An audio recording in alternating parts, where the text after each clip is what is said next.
This is a Bulldog Radio podcast.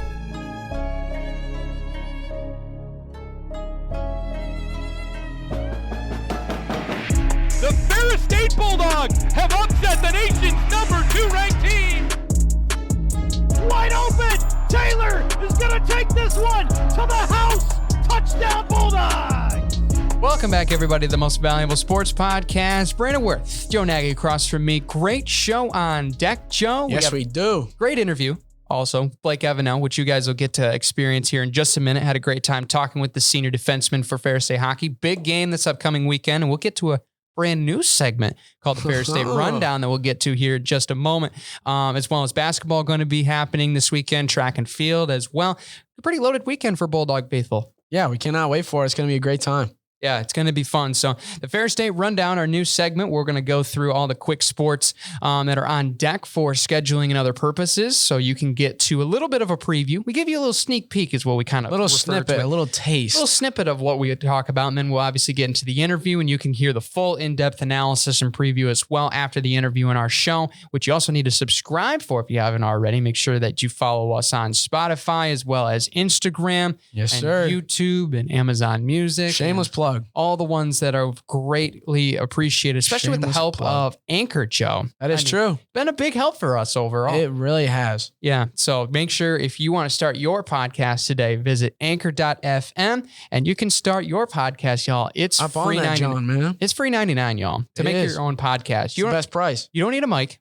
All you need is to download the app. You just need your voice and the app. That's really all you need. That's easy money. Yeah. So if you like talking for a living and people like listening to you talk for a living, it's like easy money. There you go. And you can even monetize your own podcast. You can create ads for it. You get all the analytics, all that good stuff. Yes, sir. Anchor.fm, a proud partner with us for our show, as well as Bulldog Radio, which is a club just on campus, just for you to start your podcast. If you're a Ferris State student, me and Joe have built it up with our podcast, and you can too. You can visit Bulldog Radio on Bulldog Connect through my FSU if you're a Ferris State student. If not, we maybe we'll have to let you in. I don't know exactly how that works. It's primarily for students. You have to be a Ferris State student. I think you do. So, but you can still be a friend of the show. You still be a fan. Yeah. So you can be a fan, and we certainly have chairs that are available more times than not. So make sure that you hit us up that you want to be on the show, and we'll make sure that we can make it happen for you. So, yes, sir. Ferris State Rundown. Here we go. Coming up this weekend, more rapid fire. A rapid fire Bulldogs scoreboard type of vibe. Hockey will be on deck this weekend, but first starting off will be tonight. If you're listening to this, if you're an immediate subscriber and listener, you'll be catching the preview for that before tonight, which if you are, you're a true fan. Saginaw, men's and women's starting at 8 o'clock, men's at 6 o'clock. Women's at 6. 8 o'clock for men's. Thank you, Joe. Saginaw Valley State. Yes, again at January 19, 2023. Thank you, Joe. At the Ryder Center, going to be certainly a fun contest. I think, especially with the women's, you're just going to see a lot of talent on the floor, which we'll get to later in the show. Caitlin Zaricki's back for the Cardinals, but also we have all of the Bulldogs that I believe are back from being banged up, and obviously without Maya and Caden as they're out for the season. But it looks like everyone's reloaded and ready to rock and roll after a couple of really good games. Although they might have lost against Parkside, they still, I think with Saginaw, I think this is going to be a really talented game, Joe. Yes, sir. Watch out for Chloe Idoni. She's coming off a fresh 32-point performance. Watch out for Kenzie Bowers as well. She's been lighting up from 3. Mallory McCartney is going to move it around. It's going to be a great time. For the men's side, Solomon Regbu is always a name you got to watch out for. Ben Davidson, with the absence of Ethan Erickson, has been the main guy to fill it up from 3. Always watch out for Veas, as he's going to be able to provide a spark late in the game. And a lot of guys are going to be coming off the bench who are going to be really making a name for themselves for this game. Friday, the 20th, track and field and Brandon are going to be also in Saginaw Valley. Cannot wait to see that. Brandon's going to be trying out a new event, as you'll be able to hear later on the show. He's going to be rocking the 4x4. He's going to be sprinting so fast, people. Snap. It's going to be crazy. And then later on in the day, 7:07 p.m. puck drop. Michigan Tech is coming to town. Men's ice hockey is taking on the number, 11th, 12th? 13th ranked Huskies. Not sure, but they are one of the best teams in the country and one of the best teams in the CCHA. A lot of implications on the standings, as well as if we get 6 points this weekend, man, we can move up, and that home ice over the playoffs is just a little bit closer, Brandon. That would be absolutely huge. Big hockey games this weekend for sure on Friday and Saturday, which if you haven't got your tickets yet, and we'll mention this later in the show. You probably ain't going to get in if you haven't got your tickets yet. Yeah, likely. You better hustle up. We heard that it's already sold out almost for Saturday. Yeah, it's Yikes. tough. So standing room only even for Friday potentially. Yeah, you might want, if you're listening to this podcast and you don't have tickets, you might want to go buy them right now. Probably. You can actually you can minimize the browser and the window. You can go into Safari Crazy or Google Chrome or tabs. Brave or whatever search engine you use. Tabs. You can go to Ferris State Bulldogs. You can go find tickets and you can go buy them right And now. the crazy part is you just got to grab your wallet, take your phone out, or take your card out of your little slot there and enter the numbers on the back and the numbers on the front. And you didn't even have to listen. You didn't even have to pause the show. Crazy. We're probably speaking right now as you're doing it, which is as well. epic. What's So, rocking Saturday, Brandon? Saturday, obviously, we got a sold-out hockey game as well as really good basketball as well. Wayne State will be in town, not in town. We'll be down in Detroit. Wayne State hosting the Bulldogs. Women starting at 1 o'clock, Matinee. and then 3 o'clock. Almost said Thursday. 3 o'clock 3 for the o'clock. men's. I'm already in shambles with the new segment, but Joe's carrying us across. You know me, 1 man. o'clock and 3 o'clock for Yeah. basketball at the 313 on Saturday for women's and men's hoops. Yes, sir. And ice hockey is rounding out the triple header on the 21st. 6:07 puck drop once again against Michigan Tech. That one's going to be a good one. Definitely watch out for Matt Slick, Mitch Dealstra. Connor McGrath could be a big name here, the young buck there, as well as Blake Evennou, who we just have on the show. Cannot wait for you guys to hear our interview with him.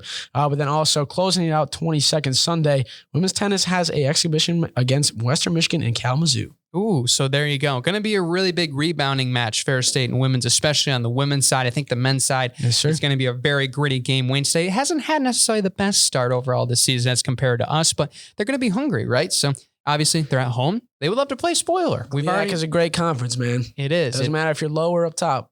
You can play spoiler. There's a reason it's great. The first, part of the acronym is great because it's that good. Also Great Lakes, but no, I think it's one just of the because two. it's great. Hey, beauty's in the eyes of the beholder. You kind of we'll let you guys figure out what you want to have it be, but That's true, which also the GLIAC, I think we say this so much, but the GLIAC conference, I think has just gotten so Best. good. I think best in the country, probably. I don't think we've not had- even probably, definitely. I think it probably is in Division 2. And I think we just haven't never If you really think about it, yeah. we have never really said or given just a round of applause for how the GLIAC has been. So it's Yeah. been so good. I think that we give it up for the GLIAC Go because team. it certainly is the best conference in the country. And I think that it definitely deserves credit. I mean, back-to-back national football champions, right? Women's soccer championship last year with Grand Valley. I believe we also had a one in the spring. Who was it? Was it Grand Valley again that won? Was Track it and field, cross country, all that stuff. They always win that. Yes, of course. We've mentioned that on the show. And then, I mean, really, you look. Speaking of Grand Valley, later Matt Mitchell.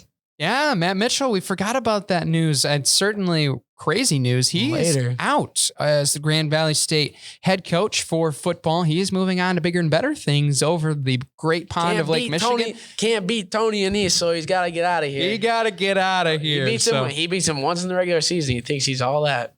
Yeah. His stock for getting a job is going to be going crazy. What's his overall record, by the way? It's like 2...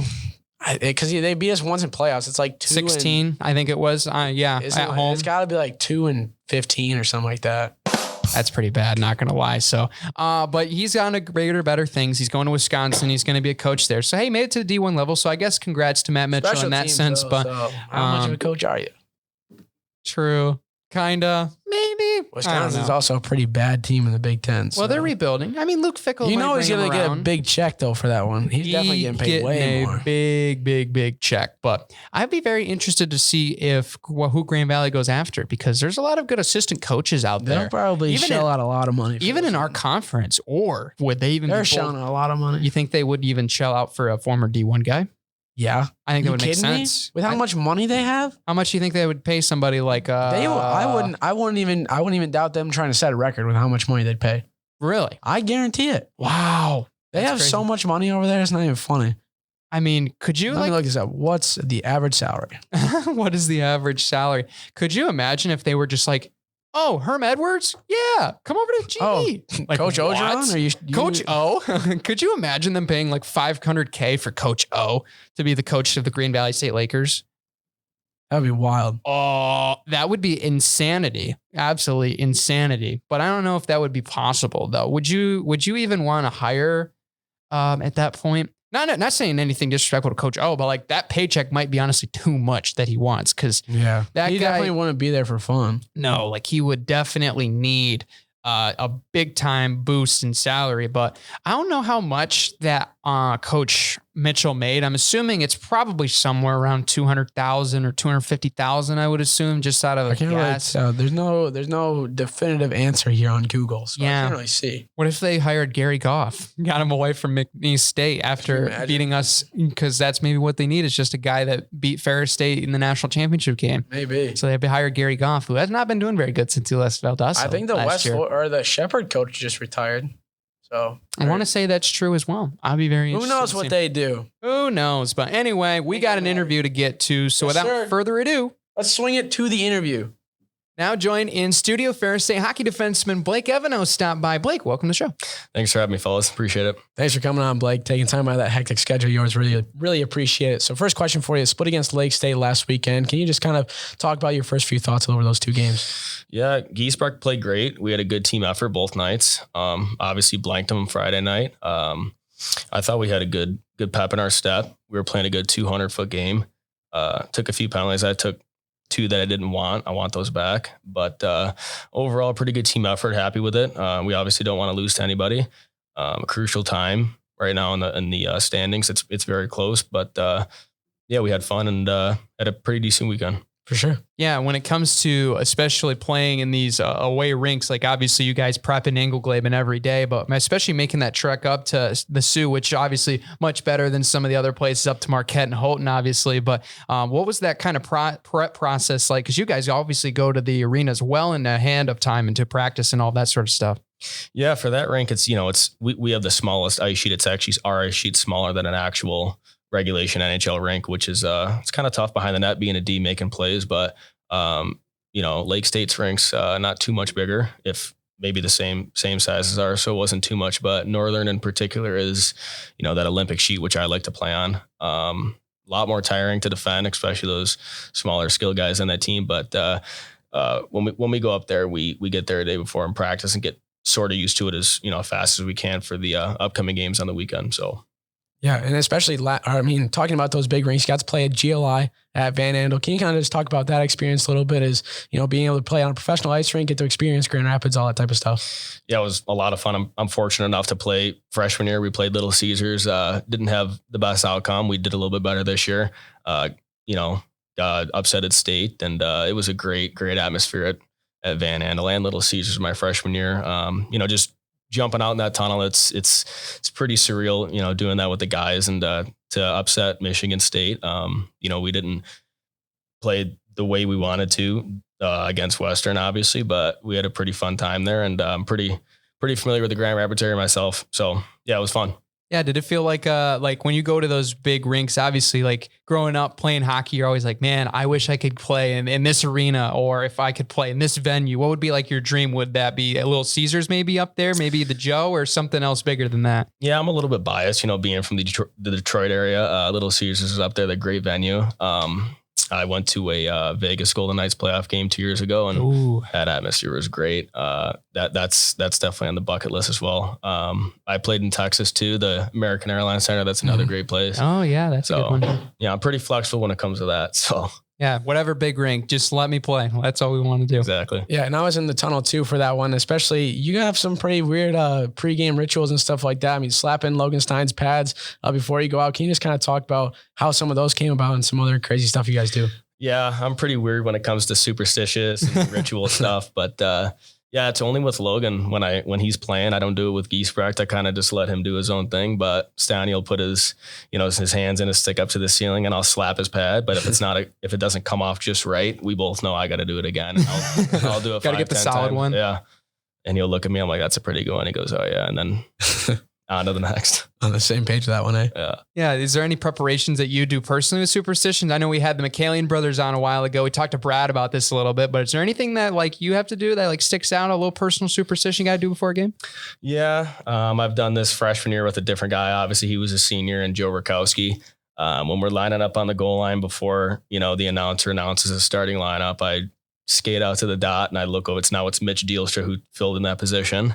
It was actually pretty funny when I did it the first time. He's like, what the heck's this guy talking about? I'll kind of look in the crowd and point my stick and start saying whatever I'm saying and looking for who's that guy over there? Who is that? And the fans are looking at me like, why is this guy waving his stick at me? And Deals kind of goes along with it. So that's one that I always usually do. Yeah, it's funny. And talking about, especially pregame and stuff like that, Noel is a big guy who, will trip the other team and stuff like that. Can you just talk about what that's kind of been like to be able to see him on the ice as well as just what of a character he's become? Yeah, character for sure. He's definitely a clown, but that's his game. He does it to a T. The coaches let him do it too because they know that's part of his forte. But yeah, he takes a few laps around when the team's just staring at him on the goal line and he's just looking down everybody like he's going to kill him, just groveling at the mouth and saliva coming out of it. It's just a bunch of party fluids coming out. But yeah, he's a crazy guy. He's a clown. He's funny in the locker room too, but it's fun to watch the other team's reactions when he does that. Yeah, maybe a guy that we got to bring in the studio too. Yeah, but for sure. Speaking of Andy,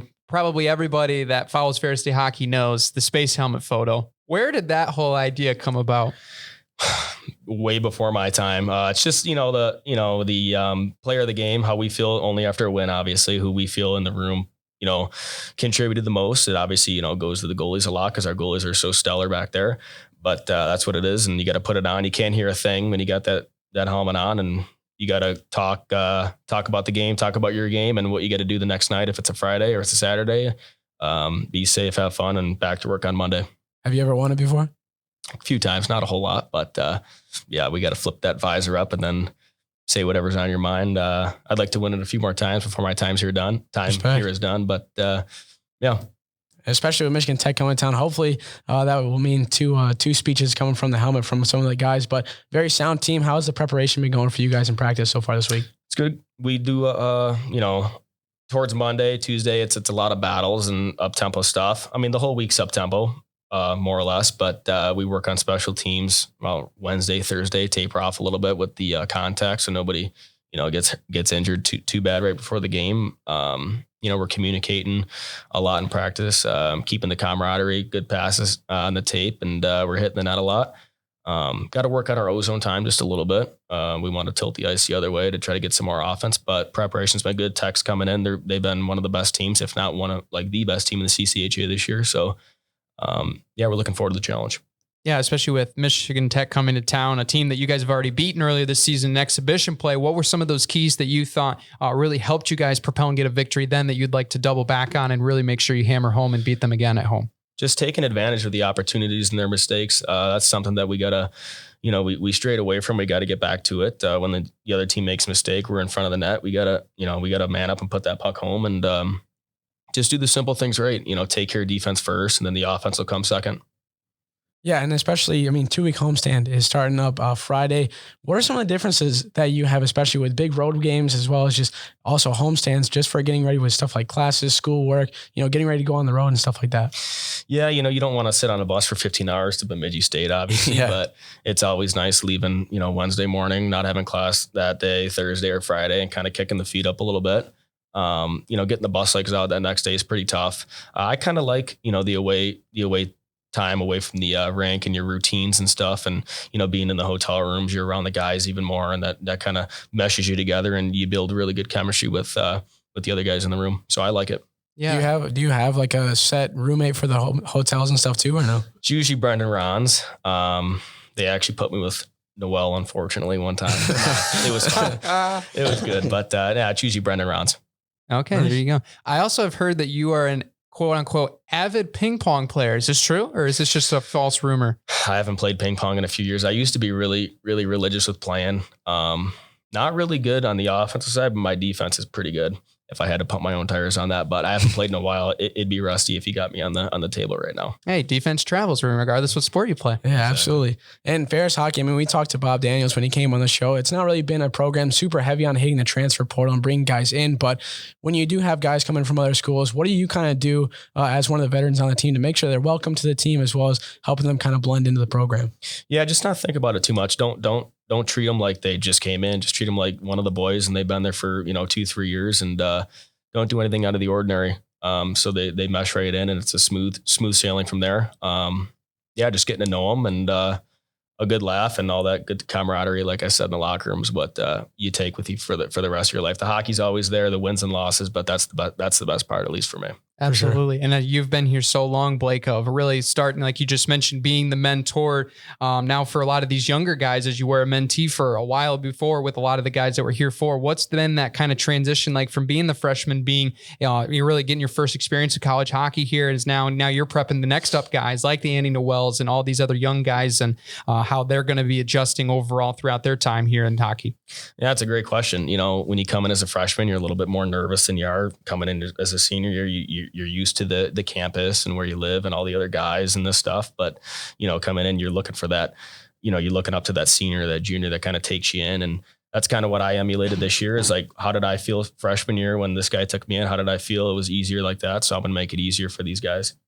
Yeah, absolutely. And so much time that you've been able to experience as a Bulldog, as in Big Rapids as well. But we ask everybody this question on the show. What's been your favorite thing about being a Ferris State Bulldog? Just all the memories, and then I know it's cliche, the relationships I've made with so many different players throughout my whole life, not just Ferris, but my 4 years.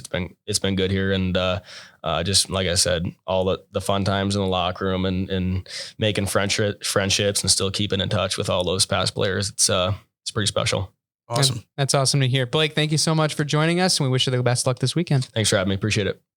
Diving into the Ferris State Sports Preview, we go. Starting on the ice, hockey, Michigan Tech coming to town. Big matchup on deck, Joe, especially with big time. CCHA standings certainly going to be shaken up likely this weekend with a lot of great matchups on deck. And we've seen a lot of teams really starting to play up from the bottom. So a lot of these top teams are in danger, and hopefully the Huskies will be definitely in danger this weekend, Joe. Yeah, hopefully we can get a big sweep here. It's going to be tough. Michigan Tech is coming off a big loss against St. Thomas, one that they definitely want to get back. And we're also coming off a loss against Lake State that we want to get back. So it's going to be two teams that are definitely looking for the sweep. Michigan Tech is barely in the running, or not barely, I would say. They're like pretty... I guess they're not solid either. At 28 points, I mean, they're third in the league right now. They still have home ice locked up, but a lot of ice hockey left to play. We're still looking to be able to get in that spot for home ice for the CCHA playoffs. It's going to be a good one. We played Michigan Tech already this year. We beat them, what was it, 4-3 or 2-1? Mm-hmm. Close one in the exhibition at the start of the year. And then that was a tough one. But we definitely saw Michigan Tech early on. They were very fluid offensively. They are moving the puck around very fast.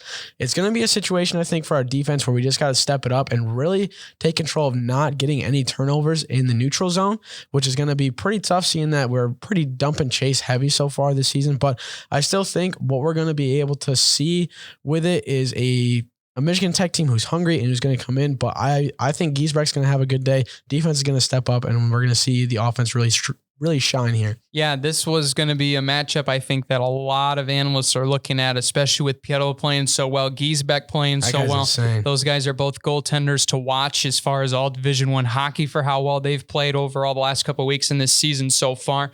So it's going to be a really good goaltending matchup, one we did not see back on October 7th as Logan was in start for that game. He had a phenomenal game, 28 of 29 in net, only letting one pass for the Huskies. But they're certainly going to be a team that's going to bring a lot of offensive pace, similar to Northern Michigan, but really their fundamentals, I think, are a next step up from Northern Michigan. Northern Michigan might have more talent, but I think you got to admit the program of the fundamentals of the way that Michigan Tech plays, especially with speed and defensively, I think is what really sets them apart. It's going to be a really tough task this upcoming weekend, but it is going to be doable though, because we have done it before and we can do it again. Keeping it clean is going to be the big name of the game as well. Whenever we're on the penalty kill, it always seems like we're just a little bit on edge. It's also going to be making sure we can get power play opportunities, because we have a lot of very lethal goal scorers that can really strive with the man advantage. I mean, Connor McGrath has that patent, the no look 5-hole that he's been really working well with him. I think he's got 2 or 3 goals like that so far. Slick has been playing really solid.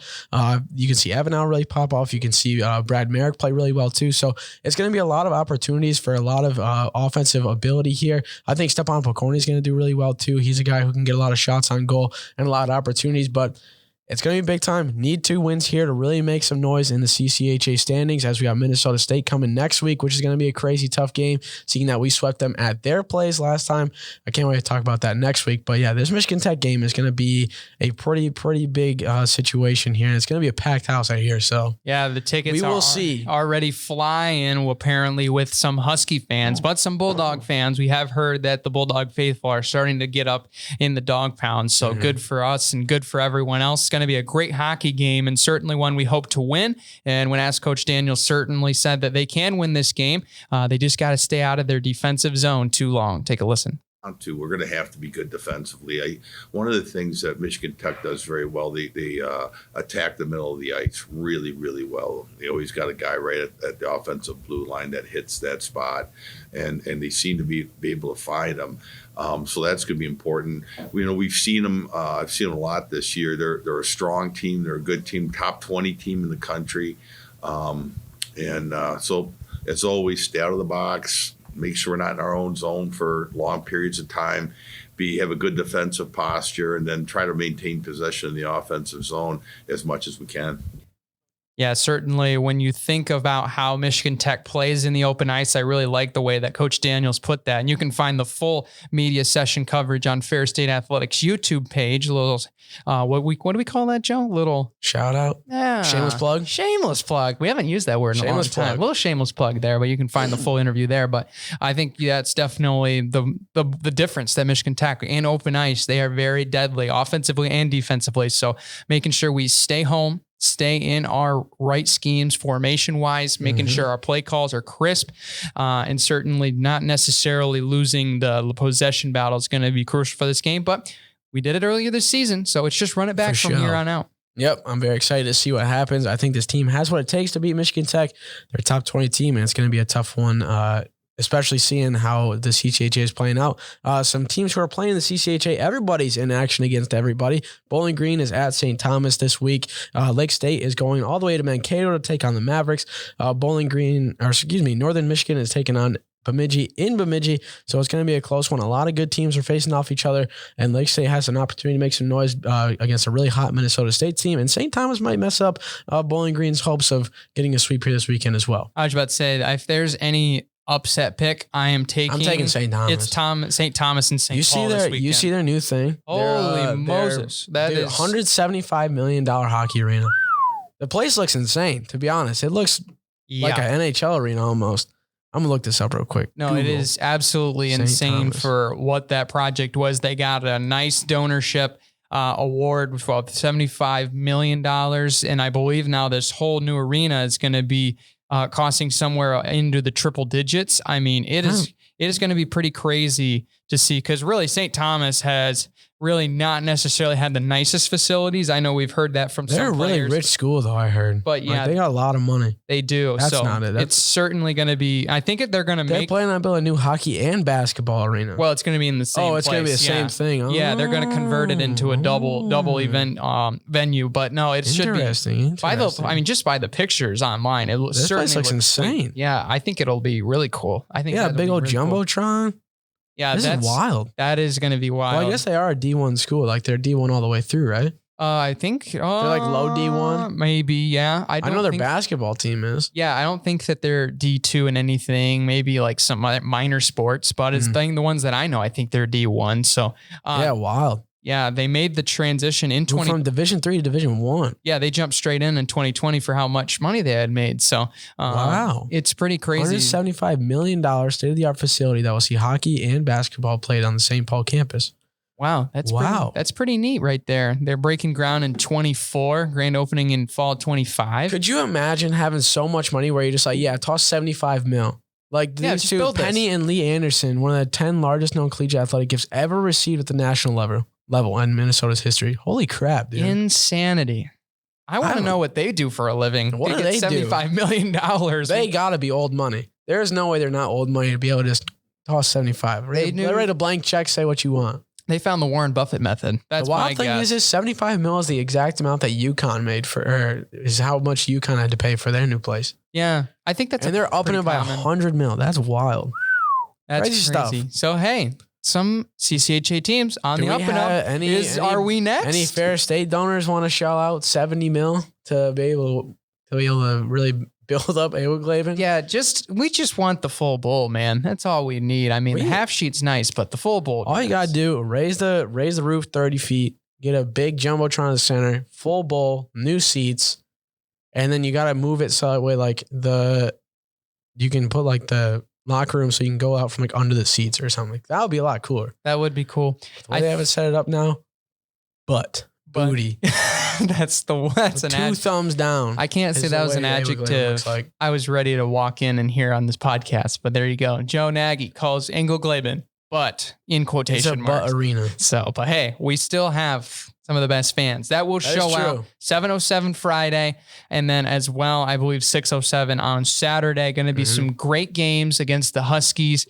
Be sure to get your tickets if you haven't already, and they're going fast, y'all. Are you on the call, Brandon? You better hurry up. Or is Brody on the call? I believe it's Brody on Friday night. I don't know Saturday. I want to say that it is actually Mr. Golston. Sandy might be in an appearance. That's going to be a legendary broadcast. During the intermission, your boy's going to be on the intermission report. Joe Nagy's making his debut. Out, so. We also made a full debut here for play-by-play basketball. I don't know if we ever mentioned that on the podcast. Me and Joe called our first game together. It was a blast. It was a blast. Time. We look forward to that. Next Tuesday will be the next of the edition of the Dynamic Another Duo. Shameless plug. Yes, WBRN. You can subscribe and more. Anyway, moving over next now sport to basketball. I was almost going to say on the gridiron, on the hardwood. That's the correct surface that basketball is played on.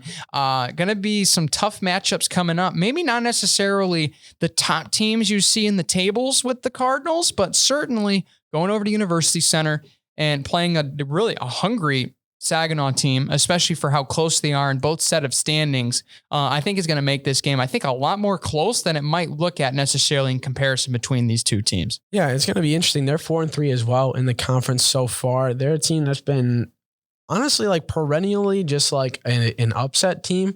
Really, like they haven't been making a whole lot of noise in a whole lot of situations, but they've been a team that can really mess you up if need be. I mean, they've been putting up some good points on the board so far. A lot of their wins nearing 80 points. Even when they get losses, they're near 82. I mean, Hillsdale's kind of the one outlier with 62, but other than that, they're a team that can really fill it up and get some momentum going there. But I'm more excited to see what goes on with I think Ethan Erickson's back now. Is he? We're hoping so. The concussion protocol might be something more. But definitely look out for Solomon Regbu. He's going to be making some noise.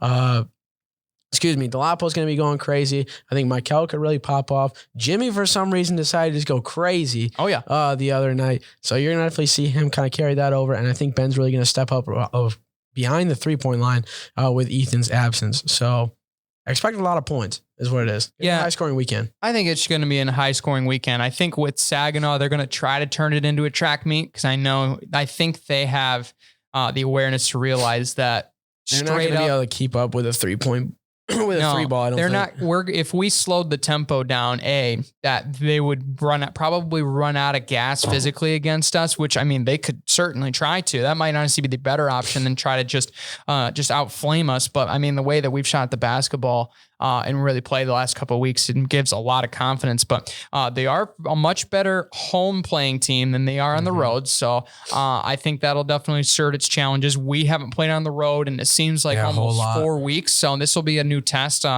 this evening, playing outside of Wink for the first time in a month. But I think this could be a really good game. As far as we'll see how our defense plays. I think our offense at home is lights out, and I think it's good enough to travel. But we had that little bit of a slip up when we went up north when our offense was a little bit too slow. Yeah, Michigan Tech and Northern is when that happened. Yeah, and our defense was good, but it wasn't quite good enough against some of those, like Max Jorglin obviously lit us up against with Northern Michigan's game, and then of course the Huskies pulled off the upset and a nail biter at their place. But I think this will be a game where even if the offense doesn't travel, how does our defense play? How do we limit their opportunities offensively? Because they're going to be throwing the whole kitchen sink at us. I know that for sure.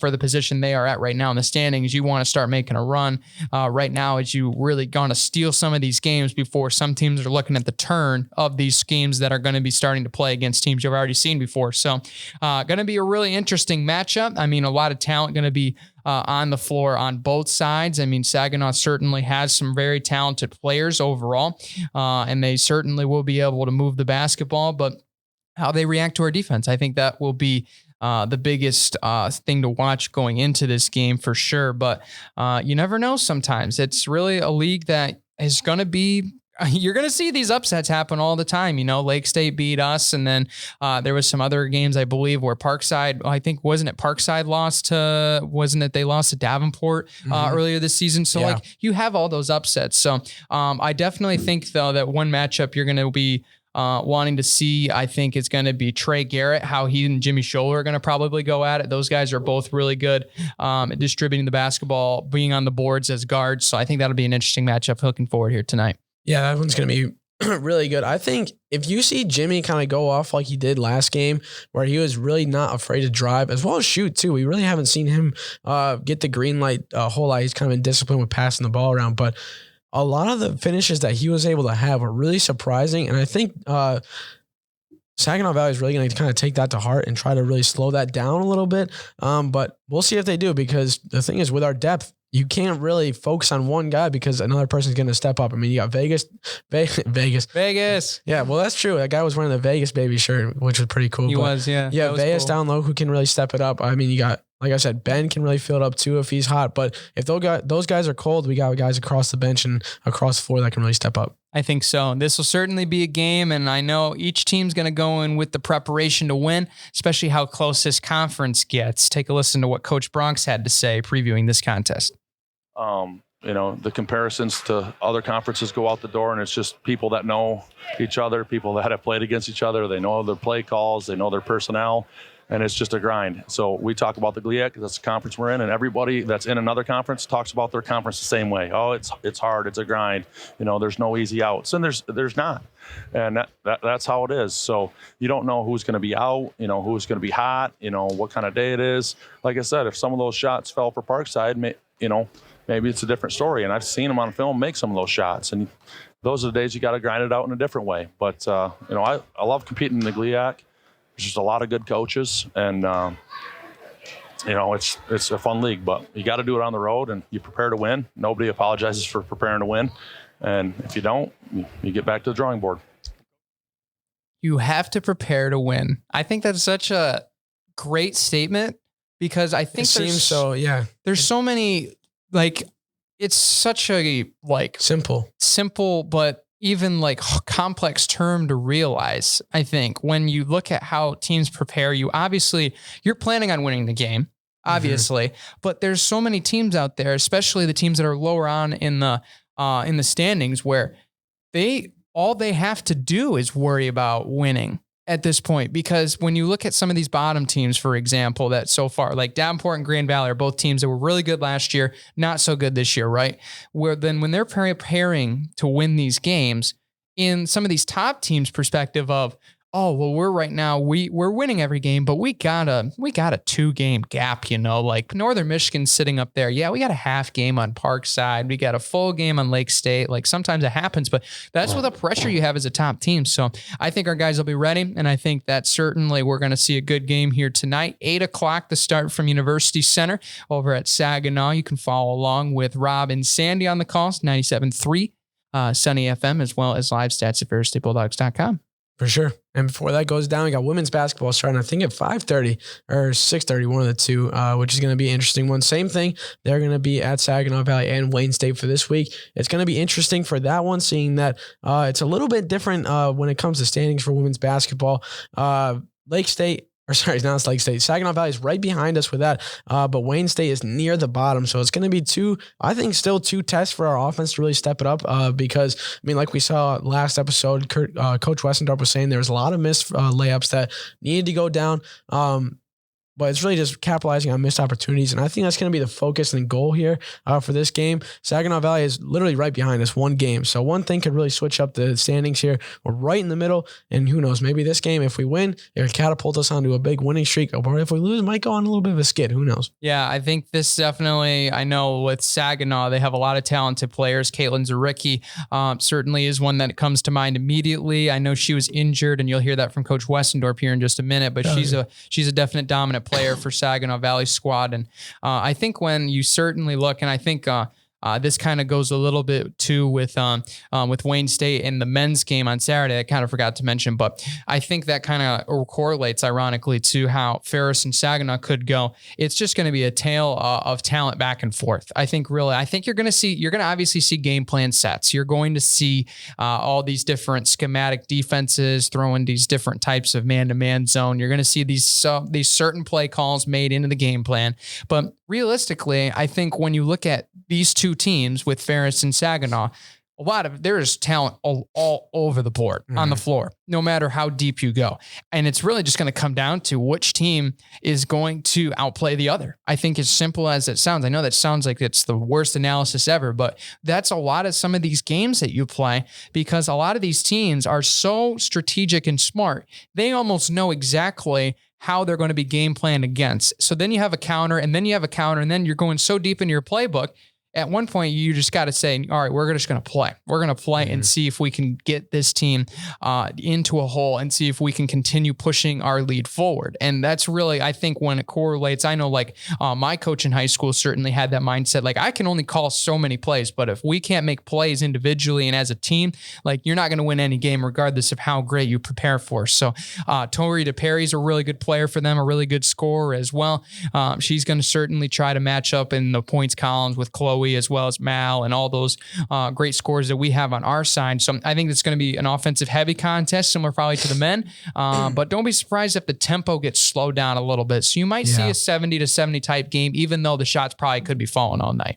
I think you're going to see a really hot start, kind of what we saw with our team in Parkside, and it's probably going to slow down a lot. But when you're looking at Saginaw's record, as soon as Zuricki went out, they had a win against Pretty Northwest.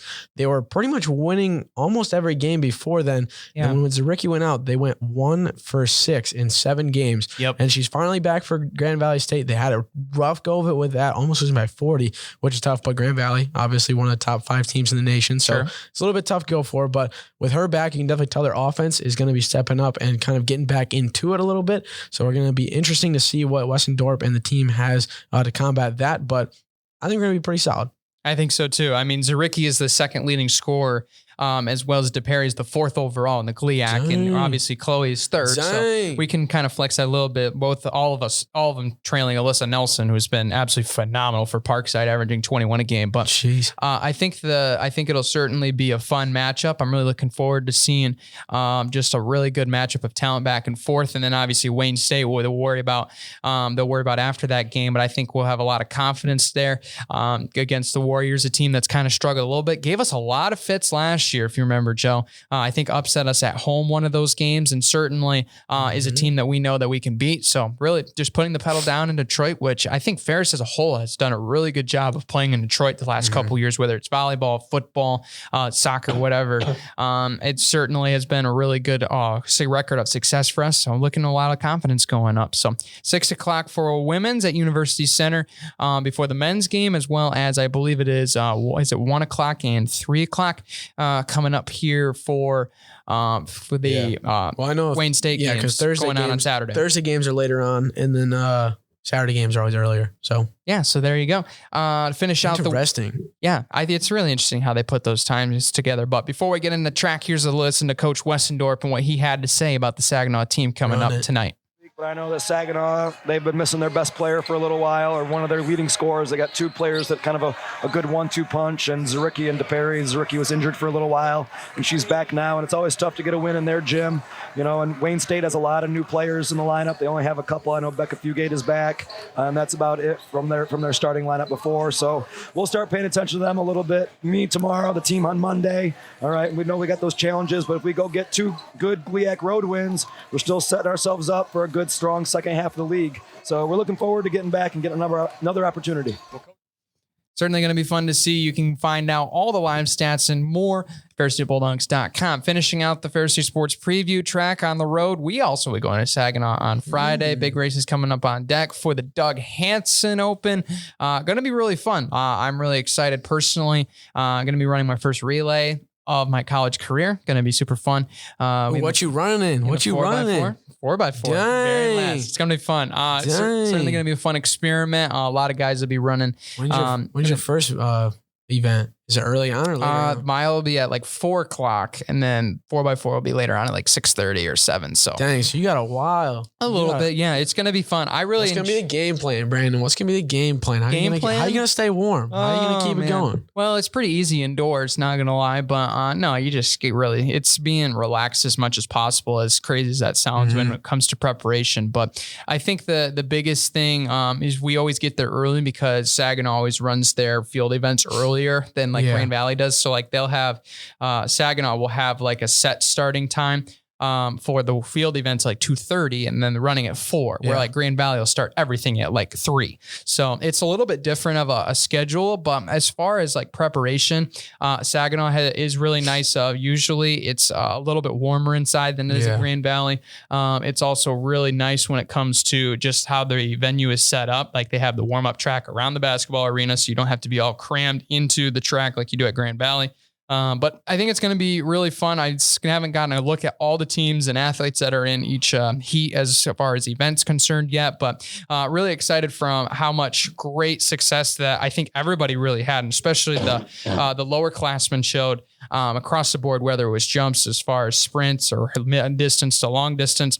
I think there was a lot of great success, and everybody's kind of got the feel now of, okay, this is what it feels like to race indoors. Now I'm going to take what I just learned and I'm going to build off it to have my first real true race now that I know exactly how it goes down. So it's going to be really fun from Saginaw. A lot of good teams, a lot of good athletes there, as there always is. But it's going to be a really fun event to be at. When's the last time you had to run the 4x4? High school? Nope. Middle school? Nope. Never? Never. Dude. Never. What was that conversation like with coach? Did he come up and say like, hey, you got to run the 4x4? Or like, what, are you like third alternate at this point? Or like, were you like, hey, was someone like, all of our guys are gone. We need to call up Brandon. No. So it was all methodical by plan. And I was talking with coach a little bit. He's very good about having good discussion about what we feel like we want to run individually, as well as what he thinks that we would be good at running as far as the whole schematic of the season is structured. And we were just talking about somebody brought up the possibility of, hey, we should have a distance 4x4 or whatever. And he's like, I'll consider it. I think that's a good idea. And so who's on this team? Lo and behold, I don't know exactly the final, but I think you could probably expect myself, Dan Hardesty, Donis Harris, and then an unknown fourth. Sounds like fast times. Yet. So it sounds like fast times. It's going to be fun. I'm really excited to run my first 4x4. I have no idea how it's going to go. Hopefully, you just got to run really fast. I just got to run really fast and not lose track of the pack. You were fast in high school, though, when we played soccer against each other. Oh, yeah. I could sprint it a little bit. You're a lot faster than me. So I can't run at all. I'm really looking forward to the mile, just because it took a lot of adjusting last weekend. I really didn't feel like I was that comfortable in the race until about midway through. So now I think I'm going to be much more ready for it this time around. I think we're going to break 4:30. You're going to crush it, Brandon. We're breaking 4:30. That's all I got to say. We're going to break 4:30 in the mile. It's going to happen. Oh, you're breaking it. I thought you meant the 4x4. I was like, no. I was like, we should probably be in the 3. I mean, I don't know much about track, but that's a pretty terrible time. Yeah, we should be probably towards 3:30 in the 4x4. Oh, yeah. It's that fast. Oh, yeah. Okay. You guys run 50s. Yeah. So it's going to be fun. How fast is your 400? I've not had a run at 400 in a long time, brother. I have no clue. What's the world record? 5? Yeah, no. I don't even want to look up what it is. If you break 50, I'll give you $10. 50? Yeah. Oh, I'll take that bet. I don't have that much confidence, but I'll take the bet. You want to shake on it? Shake on it. All right, there you go. Joke's on you. There's the simulation, though. Now, if you do good, it's all Joe's. It's all Joe. It's all my doing. Yeah, it is you Joe. Win $10, or I'll buy you lunch or something like that. I'll buy you a sandwich at Herbers and Gerbers. Oh, I like that. You know, you're too kind, man. So anyway, well, it's cheap because half the time they don't even have gluten-free bread for you. That's also true. Herbs and Gerbs, if you're listening out there, we need some more gluten-free bread, man. I will come to your shop every week after class. Bread? And I will get a sandwich. I don't exactly think it's that much harder. I think it's just that they run out and that it's just so limited amount of people they forget to reorder it. Because it's basically probably me and 5 other people on campus. Unseen disease, man. Some people just can't have gluten. Yeah, it's unfortunate. But anyway, enough talk about my dietary issues. We'll get to some NFL here after this break. Don't go anywhere. You're listening to the MBSP. Are you a Ferris State student interested in getting into audio production, music, podcasting, or even DJing? Bulldog Radio could be the place for you, with plenty of opportunities and hands-on experience within not only these realms, but the marketing and social media opportunities outside. Join us to have your voice heard. No other place than Bulldog Radio. NFL playoffs is here. It was here last week, and then we're getting into the nitty-gritty of it. It's going to be a big one. We're going to go through our picks for this week in the divisional rounds. We cannot wait for it. It's going to be big time. Some good games last week, some upsets, some historical comebacks and stuff like that. But there's going to be some games that might be chalk and might be ones for the record books that we're going to be seeing this week, Brandon. So we're going to get right into it. We're going to have Saturday and Sunday games as well as, I think, no Monday games, right? Is it just the 4 games that are going on? No, 2 Saturday, 2 Sunday. Wow. Wild. So Saturday, we're going to have Jaguars at the Chiefs and Giants at the Eagles. Brandon, which one do we want to get into first? Let's start just going in, I guess, the Jaguars it is. What would you call that? Oh my gosh, dude. I'm going to slap myself. Chronological order. Chronological order. Jaguars at Chiefs. Jaguars coming off a massive comeback. Who would have thought they would have gone crazy like that? But Trevor Lawrence has not lost on a Saturday in high school, college, or NFL games. They're taking on the Chiefs 14-3, led by Patrick Mahomes. It's going to be, dude, I don't even know who I want to pick in this one, to be honest, because I thought Jaguars were going to lose it. Trevor Lawrence said, hey, don't write me out just yet. But the Chiefs are pretty much firing all cylinders, and I don't know if they're going to be able to do much with that. Yeah, as much as I love the fact that Jacksonville came back and beat the Chargers and the fact they still haven't fired Staley is beyond me. Yeah. But I'm still going to go with the Chiefs at Arrowhead just because of 2 reasons. One, I think this is a big time game for the Chiefs defense. Yes, you heard that correctly. The Chiefs defense, because I think that they're going to bring pressure on Trevor Lawrence just enough. And I think, I'm not necessarily saying they're going to shut him out, for example, but I think they're going to create some turnovers on Trevor Lawrence a little bit. And I think that they're going to, Mahomes in that offense, dude, they're going to be probably just wild. Fine. It's wild how good they are. They're going to make it work. That Andy Reid is going to find a way.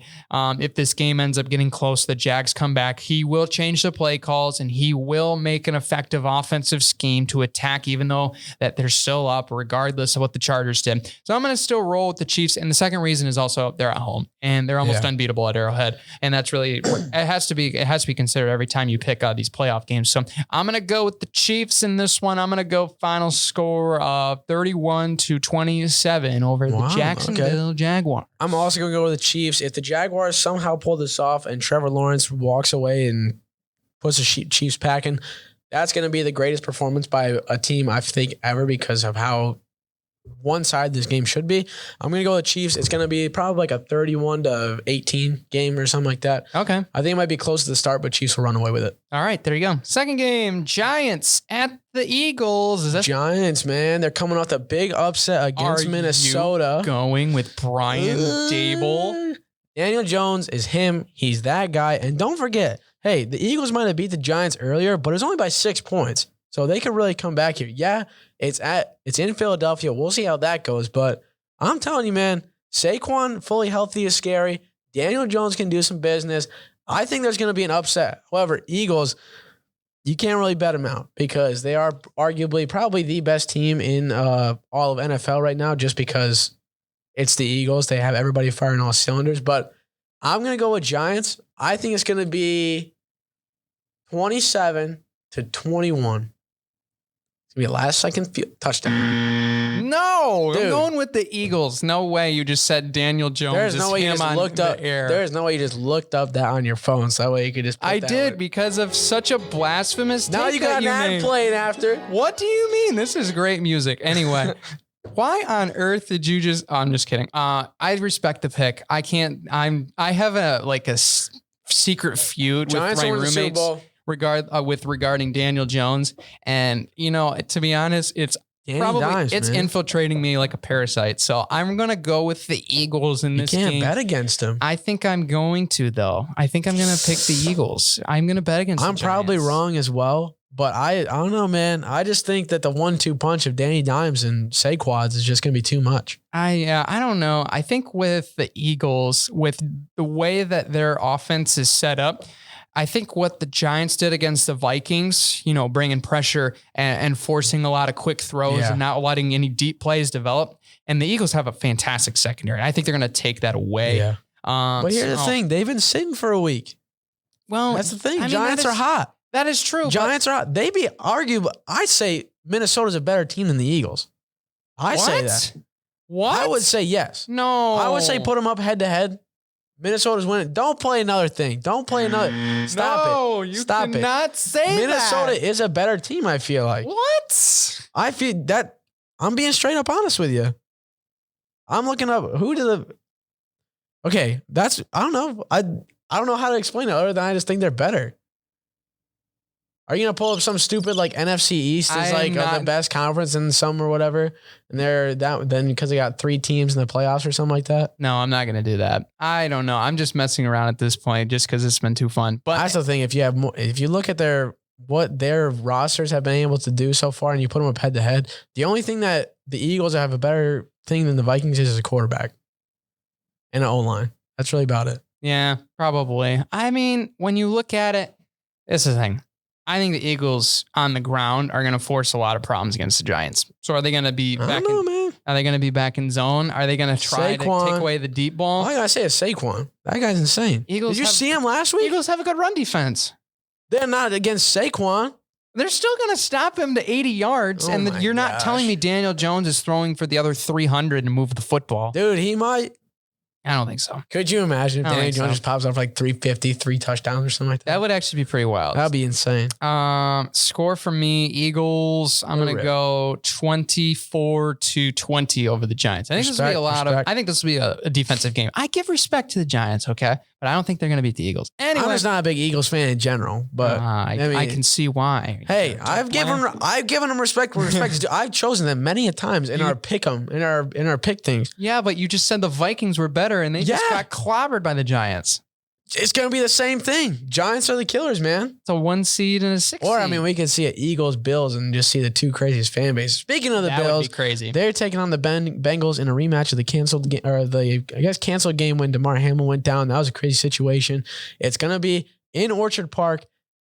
I don't see the Bills losing here. I don't. Yeah.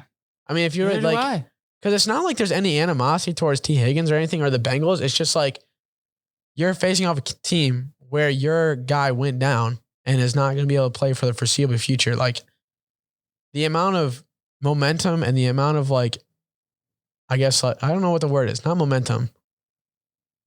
What do you? I get where I lost your. I lost it too. But the amount of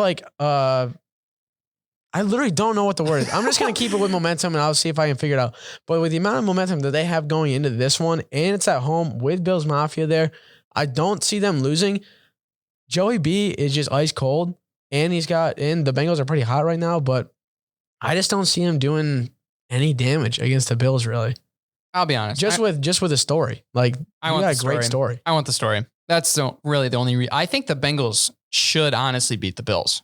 I honestly do think so. I think that the Bills... Who the better team is definitely the Bengals. Yeah, I think the Bengals you have more bets on going into this game. If you want, in all honesty, I think when you look at the comparison, I think like the Bills are like favored by, I don't even know, probably like 2-3 points maybe. Like, I think the game's going to be that close for sure. The thing with the Bengals is their defense hasn't been consistent enough throughout the years, especially on the road. Like early on this season against Cleveland is one that's kind of haunting me.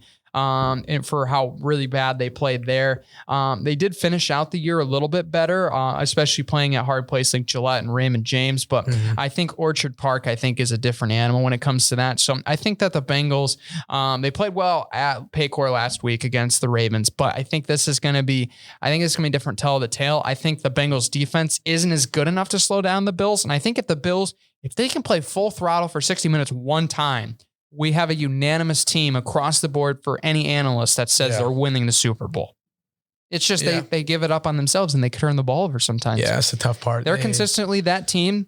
They're that team. They're the Super Bowl contender and they're the favorite. Yeah, I'm kind of hoping if all goes well, it'll be a Bills-Eagles Super Bowl because that would just be wild. That would be 2 of the craziest fan base, dude. Insane. But score predictions, Brandon? Scores, let's see. I think it's going to be high scoring. I think so too. 38-35. Yeah, I was going to say like 35-30 at least. There you something go. like that. Okay. So pretty much the same. Last game on the docket, 6:30 p.m. on Sunday. The main event, the last one. Cowboys versus America's team. The 49ers, the greatest wild card team to ever exist, most likely. Brock Purdy is him. I'm going to go with 49ers here. I just don't think the Cowboys are really going to be able to pick it up. Tony Pollard might pop off, I'd say. But other than that, I just don't think the Cowboys have what it takes to really keep up with the 49ers at San Fran. Yeah, I think when it comes to this game, I might teeter back and forth a little bit. Might go back and forth? I mean, I think what was the score of the Cowboys? I think when you look at this game, Dallas is such a great team when it comes to blowing playoff games. And that's really all that matters. So I'm going to go with San Fran. You are really loving these I'm loving the noise soundboard, dude. This is so fantastic. Anyway, but I think we just had to use it once. Now the floodgates are open. You're just using the floodgates have opened. We got to get new sounds though. I did play crickets on accident when I was trying to hit one of the other learn it a little bit. It's okay though. I think the fans enjoy the craziness that we're putting on this second half of the episode. But I'm going to go with the Niners. I honestly think this game finishes probably like 28-14. Honestly, I think it's going to be a 2-4 game. I don't see the Cowboys as a team that can go into what we call as candlestick to beat that defense not only, but for how well that offense has played consistently at home. And they're going to probably stay that way, especially the way they've been running through the table so far. I mean, obviously it could change when they go to Philly if they ended up winning next week. But I think right now it's just too. It's not good. It is not a flame you can extinguish right now. It is so good football that the 49ers are playing right now. Yeah, and I think the crazy thing is with Brock Purdy. Like, I knew he was good at Iowa State. I thought he was going to be a good. I didn't think he was going to be Mr. Relevant by any means when he got drafted. I thought he was going to go like 4th or 5th round. But Cowboys, you got Brett Maher as your kicker. The guy, like, it's probably they're only going to score 12 points because they're not going to be able to get an extra point at all. They're going to have to go for 2. You're really just going crazy on that one. Like, you have so bad. They're only going to score. They're going to score 12 points, and it's going to be like 16 because they're going to have to go for 2 every time.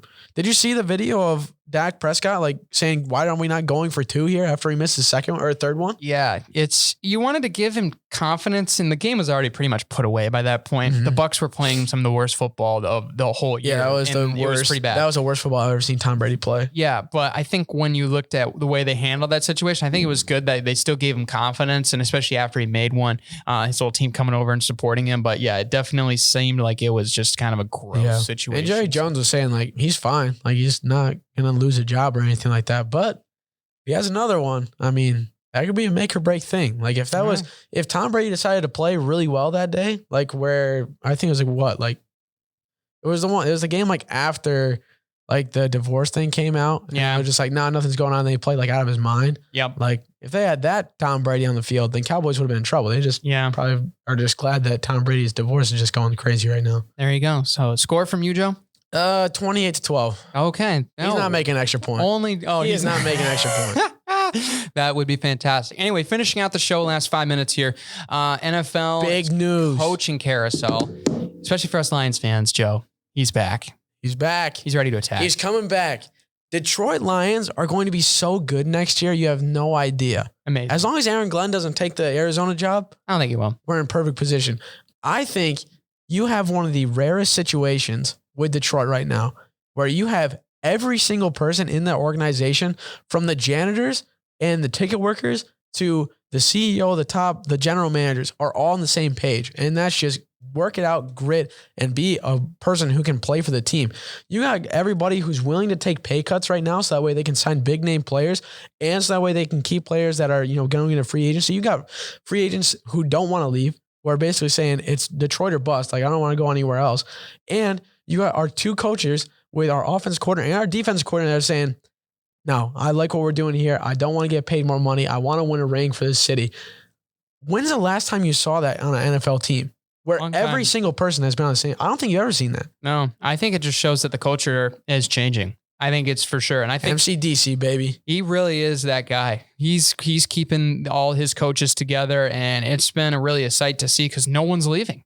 Yeah. Offensive line coach, Hank Fraley, could go somewhere else and probably get a elevated position, but he's choosing to stay with that high caliber offensive line. Mm-hmm. You have Ben Johnson, one of the most hot commodity coordinators into this head coaching search. He turned down almost probably, you got to say triple his money, at least triple. Yeah, because let me look this up. What's he making right now? Because he's probably, he's making a couple million, but he's still not necessarily the highest paid coordinator in the league as far as what he makes right now. Yeah, he's making $1.5 million a year. That it seemed like he probably could have made like 10 or 20. Yeah, as a head coach, I don't know about 20. That's a lot. I think you could if you're really looking at what he's been able to bring to the offensive coordinator spot. Yeah, I think when you look down at how these coaching candidates have looked, Ben Johnson's number one almost on a lot of guys' list. Yeah. And he was one of the first that were requested outside of probably Sean Payton, most likely, as far as universally, which I think he'll go to Denver as my bold prediction. But